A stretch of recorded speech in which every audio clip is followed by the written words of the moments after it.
ഒരു കാലത്ത് നമ്മുടെ സോഷ്യൽ മീഡിയ പ്ലാറ്റ്ഫോമുകളിലൂടെയും വാർത്താ മാധ്യമങ്ങളിലൂടെയൊക്കെ നിറഞ്ഞു നിന്ന ഒരു പ്രധാന തലക്കെട്ടും ആ കാലത്തെ പ്രധാന ചർച്ചാ വിഷയവുമായിരുന്ന ഒരുപാട് തലത്തിൽ ചർച്ച ചെയ്യപ്പെട്ടിട്ടുള്ളൊരു വിഷയമാണ് മോർഫിങ്ങിനെ കുറിച്ച് ഞാൻ ആരോടും പറഞ്ഞു തരേണ്ടതില്ലല്ലോ, എല്ലാവർക്കും അറിയാമല്ലോ എന്താണ് അത്, അതിന് ദുരുപയോഗം ചെയ്യുന്നത് എങ്ങനെയാണെന്നൊക്കെ എല്ലാവർക്കും നല്ല ധാരണയുണ്ടാവും. ഇപ്പോൾ കുറച്ച് കാലമായിട്ട് അങ്ങനെയുള്ള വിഷയങ്ങളൊന്നും എവിടെയും റിപ്പോർട്ട് ചെയ്ത് കേൾക്കുന്നില്ല. ഉണ്ടെങ്കിൽ തന്നെ വലിയ വാർത്തകളായിട്ട് വരാറുമില്ല. നിലവിൽ AI സാങ്കേതിക വിദ്യയുടെ വരവോടുകൂടി ആ കാര്യത്തിലും ഒരു തീരുമാനമായിട്ടുണ്ട്. ആ പഴയ വൈകൃതങ്ങളുടെ ആൾക്കാരൊക്കെ ആ കലാരൂപങ്ങളുമായി പൊക്കിപ്പിടിച്ച് നടക്കാൻ തുടങ്ങിയിട്ടുണ്ട്. അതായത് ഇപ്പോഴത്തെ ടെക്നോളജി പരമായിട്ട് ഇപ്പോൾ രണ്ട് ആളുകൾ കാര്യം വെച്ചിരിക്കുകയാണെങ്കിൽ അവരെ കൊണ്ട് കിസ്സടിപ്പിക്കാനും അതുപോലെ തന്നെ അവരെ എങ്ങനെയൊക്കെ ഡാൻസ് കളിപ്പിക്കാനും എഴുന്നേറ്റ് നടത്തിക്കാനൊക്കെ കഴിയുന്ന രീതിയിലുള്ള ടെക്നോളജി വന്നപ്പോൾ, ആളുകളെ വസ്ത്രം ധരിപ്പിക്കാനും വിവസ്ത്രമാക്കാനും പറ്റുന്ന രീതിയിലുള്ള ടെക്നോളജി വന്നപ്പോൾ അതിലേക്ക് ഇപ്പോഴത്തെ 2000-ലെ ചില കിഡ്സുകളൊക്കെ വീണുപോയിട്ടുണ്ട്. അത് സോഷ്യൽ മീഡിയയെ എങ്ങനെ ഉപയോഗിക്കണം, അല്ലെങ്കിൽ പിന്നെ അതിനെ എങ്ങനെയാണ് കൈകാര്യം ചെയ്യേണ്ടത്, അല്ലെങ്കിൽ പിന്നെ ഇതേപോലുള്ള സാങ്കേതിക വിദ്യകൾ ഉപകാരത്തിനാണോ അതോ ഉപദ്രവത്തിനാണോ ഉപയോഗിക്കേണ്ടതെന്ന് ഒന്നുകിൽ ആരും പറഞ്ഞു കൊടുക്കാത്തതുകൊണ്ടായിരിക്കാം, അല്ലെങ്കിൽ അതിനെക്കുറിച്ചൊക്കെ കൃത്യമായിട്ടുള്ള ധാരണ ഉള്ളതുകൊണ്ടായിരിക്കും. ഇങ്ങനെയൊക്കെ ചെയ്യാം, വലിയ പ്രശ്നമൊന്നുമില്ല, കേസൊന്നും വരില്ല, ഇനി ഇതിനൊക്കെ ചെയ്യാനല്ലേ പിന്നെ എന്തിനാണ് ഇങ്ങനൊരു സാധനം എന്നൊക്കെ ചിന്തിച്ചിട്ടായിരിക്കും. അപ്പം ഞാൻ പറഞ്ഞു വന്നത് വേറൊന്നുമല്ല, ഇപ്പോൾ സാങ്കേതിക വിദ്യ ഒരുപാട് കാലം മാറി മുമ്പോട്ട് പോയി. ഇനി വരുന്ന ഭാവിയിൽ ഇത് കുറേയും കൂടി മാറും, മുമ്പോട്ട് പോകും. ഇപ്പോൾ സംഭവിച്ച വിഷയം എന്താണെന്ന് വെച്ചിട്ടുണ്ടെങ്കിൽ, കണ്ണൂർ ജില്ലയിലെ അങ്ങാടിക്കടവിലെ Don Bosco arts and science college, പക്ഷേ അറിയുന്നവരുണ്ടാവും, അറിയാത്തവരുണ്ടാവും. അപ്പോൾ Don Bosco arts and science കോളേജിൽ പഠിക്കുന്ന ഒരു വിദ്യാർത്ഥിയല്ല, അദ്ദേഹത്തിൻ്റെ കൂടെയുള്ള ഒരു 3-4 വിദ്യാർത്ഥികൾ, ടോട്ടൽ 4 വിദ്യാർത്ഥികളുണ്ട് എന്നാണ് അറിയാൻ കഴിഞ്ഞത്. ഇവരുടെ ക്ലാസ്സിൽ തന്നെ പഠിക്കുന്ന ഒരുപാട് പെൺകുട്ടികളുടെ സുഹൃത്തുക്കളാണ്. ആൺകുട്ടികളും പെൺകുട്ടികളാകുമ്പോൾ സുഹൃത്തുക്കളായിരിക്കുമല്ലോ. അപ്പോൾ ഇവരുടെ എല്ലാം ഫോട്ടോ ഈ പയ്യൻ്റെ കയ്യിലുണ്ട്. അപ്പോൾ ഈ ഫോട്ടോയെല്ലാം വെച്ച് ഇവൻ അങ്ങ് മോർഫ് ചെയ്തു. അതായത് അറിയാമല്ലോ, പറയണ്ടല്ലോ, ആരെ കൊണ്ടാണ് ചെയ്യുന്നത് ചിന്തിക്കണം. സ്വന്തം സഹപാഠിയായിട്ടുള്ള കുട്ടികളെ വെച്ചുകൊണ്ട് മോർഫ് ചെയ്ത് അത് അവൻ്റെ 3-4 സുഹൃത്തുക്കൾക്കൊക്കെ കാണിച്ചു കൊടുക്കുക, അവർക്ക് ഷെയർ ചെയ്ത് കൊടുക്കുക എന്നൊക്കെയുള്ള വളരെ വൃത്തിഹീനമായ മ്ലേച്ഛമായ ഒരു സംസ്കാരമില്ലാത്തൊരു പ്രവൃത്തി. ഈ ആപ്പുകളും ആപ്ലിക്കേഷനുകളൊന്നും ആരെയും ദുരുപയോഗം ചെയ്യാനോ, അല്ലെങ്കിൽ പിന്നെ ആരുടെയും വസ്ത്രം ഇല്ലാതായ്മ ചെയ്യാനോ, അല്ലെങ്കിൽ പിന്നെ തല വെട്ടി മാറ്റാനോ കാല് വെട്ടി മാറ്റാനോ ഉള്ളതൊന്നുമല്ല. അതൊക്കെ ഇതേപോലുള്ള ആളുകൾ ദുരുപയോഗം ചെയ്തുകൊണ്ടിരിക്കുകയാണ്. അപ്പോൾ ഇവനെന്ത് ചെയ്തു? ഇവൻ്റെ കൂടെ പഠിക്കുന്ന ഈ പെൺകുട്ടികളുടെ വിവസ്ത്രമാക്കുന്ന രീതിയിലുള്ള, ഞാൻ പറയുന്നില്ല, അറിയാമല്ലോ എങ്ങനെയൊക്കെ ആയിരിക്കും ഉണ്ടാകുക. ഇത്രയും മ്ലേച്ഛതമായി ചെയ്തിട്ട് അത് അവൻ്റെ കൂട്ടുകാർക്കും അവർക്കെല്ലാം അയച്ചു കൊടുത്തിട്ട് അവൻ അതിൽ ആനന്ദം കണ്ടെത്തുകയാണ്. അപ്പോൾ അത് പിടിക്കപ്പെടുന്നത് ഇതിലുള്ള 2 പെൺകുട്ടികൾ അവൻ്റെ ഫോണ് എന്തോ ആവശ്യത്തിന് മേടിക്കുന്നൊരു സിറ്റുവേഷൻ ഉണ്ടായി. അപ്പോൾ ഇവൻ്റെ ഫോണിൽ നോക്കുമ്പോൾ, ഇവൻ്റെ ഗ്യാലറിയിൽ നോക്കുമ്പോൾ ഈ പറയുന്ന പെൺകുട്ടികളുടെ നഗ്നചിത്രമാണ് കാണാൻ കഴിയുന്നത്. പക്ഷേ ആ പെൺകുട്ടികൾ അവിടെ വളരെ ബുദ്ധിപൂർവ്വമാണ് കൈകാര്യം ചെയ്തത്. കാരണം അവർ വൈകാരികമായി എടുത്തിയാടി വലിയ പ്രശ്നം ഉണ്ടാക്കാനോ അവനെ മർദ്ദിക്കാനോ തല്ലാനോ ആളെ വിളിച്ചു കൂട്ടാനോ നിന്നില്ല.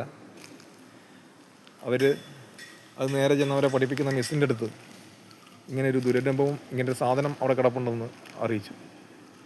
അറിയിക്കുന്നതിൻ്റെ ഫലമായിട്ട് മിസ്സിന് കാര്യം ബോധ്യപ്പെട്ടു. ഇത്തരത്തിലേക്കുള്ളൊരു പോക്ക് പോയി കഴിഞ്ഞാൽ പുതിയ തലമുറ മാത്രമല്ല, ജനങ്ങളെ മുഴുവൻ വഴിതെറ്റിക്കാൻ ഇതേപോലൊരു ഒരെണ്ണം മതി എന്നവർക്കറിയാം. ഞാൻ ആദ്യം പറഞ്ഞല്ലോ, 100 പേരുണ്ടെങ്കിൽ, നമ്മുടെ സ്കൂളിൽ ഒരു 100 പേര് പഠിക്കുന്നുണ്ടെങ്കിൽ അതിൽ 99 പേര് പക്ക പെർഫെക്റ്റ് ആയിരിക്കും, ക്ലിയർ ആയിരിക്കും. പക്ഷേ ഒരാൾ മതി അതിനെ പറയിപ്പിക്കാൻ. ആ ഒരുത്തനായിരുന്നു ഈ ഒരുത്തൻ. ഇവൻ ആ കോളേജിനെയും അവിടെയുള്ള ആളുകളെയും അവിടുത്തെ അധ്യാപകരെയും നാടിനെ മുഴുവൻ പറയിപ്പിച്ച്, അവൻ്റെ വീട്ടുകാരെ വരെ പറയിപ്പിച്ചില്ലേ? ഇത്രയും വലിയ തെമ്മാടിത്തരല്ലേ ചെയ്തു വെച്ചത്? ആരെങ്കിലും ചെയ്യുന്ന കാര്യമാണോ? മനുഷ്യർ ചെയ്യുന്ന കാര്യമാണോ ഒരാളുടെ ഒരു ചിത്രങ്ങളെടുത്ത് വേറെ രീതിയിലേക്ക് മാറ്റി ചിത്രീകരിക്കുക എന്നുള്ളത്? ഇത് അംഗീകരിക്കാൻ പറ്റാത്ത കാര്യമല്ലേ?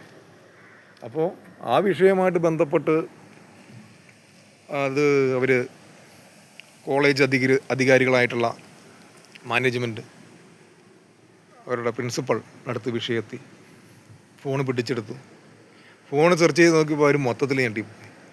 കാരണം അവിടെയുള്ള നിരവധിയായ പെൺകുട്ടികളുടെ, ആ ക്യാമ്പസിൽ പഠിക്കുന്നതും പഠിച്ചു പോയതുമായ പെൺകുട്ടികളുടെ, അതുപോലെ തന്നെ അവിടെ അധ്യാപകർ, പഠിപ്പിച്ചുകൊണ്ടിരിക്കുന്നതും പഠിപ്പിച്ച് കഴിഞ്ഞതുമായ അധ്യാപകരുടെ ഒക്കെ ഒരുപാട് ചിത്രങ്ങൾ ഈ പയ്യനെടുത്ത് വെച്ചിരിക്കുകയാണ് അവൻ്റെ ഫോണിൽ ആപ്ലിക്കേഷൻ വഴി.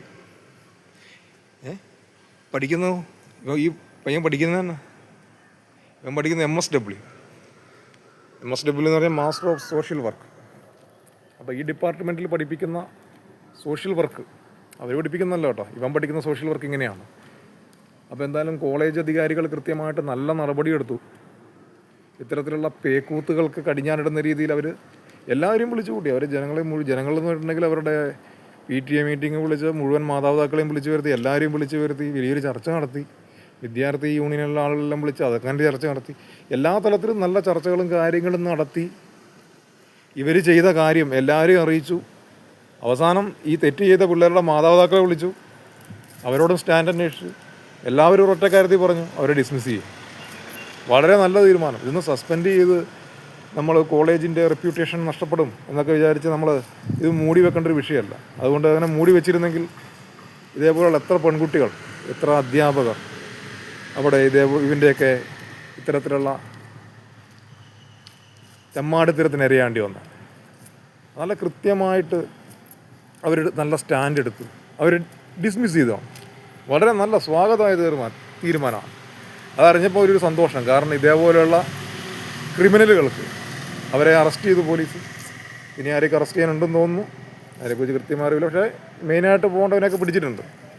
ബാക്കിയെല്ലാം വഴിയെ അറസ്റ്റ് ചെയ്യപ്പെടും. അപ്പോൾ ഇത്രയും അറിഞ്ഞു ഇവരുടെ ആ തെമ്മാടത്തരത്തിന്, വൃത്തികേടിന് കൃത്യമായിട്ടുള്ള മറുപടി അവരുടെ വിദ്യാഭ്യാസം അവരെ ഡിസ്മിസ് ചെയ്യുക എന്നുള്ളതാണ്. ഡിസ്മിസ് ചെയ്ത് കളഞ്ഞു. പിന്നെ നിയമപരമായിട്ട് നിയമം അറിയിക്കുന്ന ശിക്ഷ കൊടുക്കുക. അതിലെ പെൺകുട്ടികളും കൃത്യമായ രീതിയിൽ നല്ല സ്റ്റാൻഡ് തന്നെ എടുത്തു.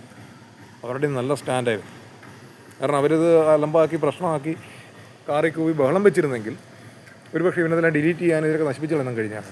കാരണം അവർ ഇവനെ നിയമപരമായിട്ട് കൈകാര്യം ചെയ്യണം എന്നുള്ള ആ ഒരു താല്പര്യത്തിൽ ഇത് കൃത്യമായിട്ട് തന്നെ കൈകാര്യം ചെയ്തു. അവരെല്ലാം ഇതിൽ അഭിനന്ദനം അർഹിക്കുന്നുണ്ട്.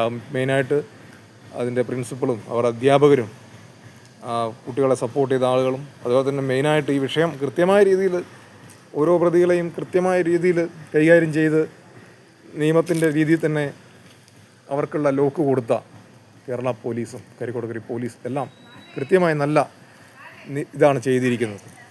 അപ്പോൾ ഇതേപോലുള്ള വൃത്തികെട്ട കാര്യങ്ങൾ ചെയ്യുന്ന ആളുകളെ ഇതേപോലെ നിയമപരമായി, അതുപോലെ തന്നെ ആളുകൾ കൂടുതലായി ഇങ്ങനത്തുള്ള വിഷയങ്ങളെ കൃത്യമായിട്ട് കൈകാര്യം ചെയ്യാൻ സാധിക്കണം. ആളുകൾ ഇത് ഒരുപാട് സ്ഥലത്ത് സംഭവിക്കും. ഒരുപാട് ഇടങ്ങളിൽ പല മേഖലകളിലായിട്ട് സംഭവിക്കുന്നുണ്ട്. തൊഴിലിടങ്ങളിൽ, വിദ്യാലയങ്ങളിൽ, എവിടെയും സംഭവിക്കാം. നമ്മൾ പേടിച്ച് മൂടി വെക്കേണ്ടതൊന്നുമല്ല. ഇങ്ങനെയൊക്കെയുള്ള വിഷയം ഉണ്ടായിക്കഴിഞ്ഞാൽ നിയമപരമായി കൈകാര്യം ചെയ്യുക, അങ്ങനെയാണ് ചെയ്യേണ്ടത്. സ്ത്രീകളുടെ അന്തസ്സിനും അഭിമാനത്തിനും വില പറയുന്ന ഇത്തരത്തിലുള്ള ആളുകളെ നിയമപരമായി തന്നെ കൈകാര്യം ചെയ്യുക. അപ്പോൾ എന്തായാലും ഡോൺ ബോസ്കോ കോളേജിൻ്റെ അധികാരികൾ കാണിച്ച, ആ വിദ്യാർത്ഥികൾ കാണിച്ച ആ ധൈര്യത്തിന്, ആ ഒരു ആത്മാർത്ഥതയ്ക്ക് വലിയൊരു നമസ്കാരം അവിടെ പറഞ്ഞുകൊണ്ട് ഞാൻ നിർത്തുകയാണ്. അപ്പോൾ ഈ ഒരു വിഷയം അറിഞ്ഞതിനാലാണ് ഞാനിതൊന്ന് പറയണം തോന്നിയത്.